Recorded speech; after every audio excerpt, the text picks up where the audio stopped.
I always say that I came to American music and I grabbed onto American music and I held on to American music because I needed to find myself. That's where I found my roots.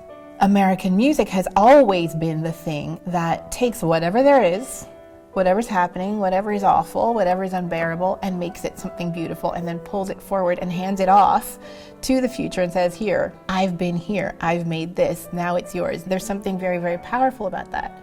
This album kind of grew up around this new version of Rhapsody in Blue that was created for me by Edmar Colón and is really taking Gershwin's vision of the musical kaleidoscope of America into the 21st century and imagining, what he would have made of our current melting pot, which is so much bigger than what he was referencing in 1924, to find music that really speaks to this question of past and present and future and the hidden truths or the buried stories that are underneath the surface.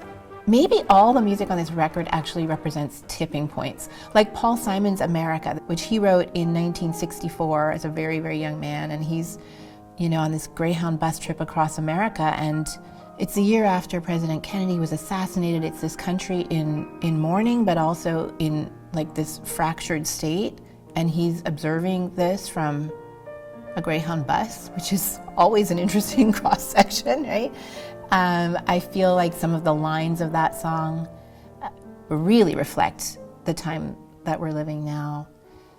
I think the reason I keep going with this and I keep being really committed and determined and possibly obsessive about these truths and stories that can be revealed in this music is because I've lived it now. I've been living it. I've been traveling around this country and I have been bringing this music everywhere into communities where the music has given me access, I think, to encounters and shared moments that I wouldn't have had otherwise. And I have understood for once and for all and for good that the music actually speaks so loudly and it can change things in a moment, in a room, in a life.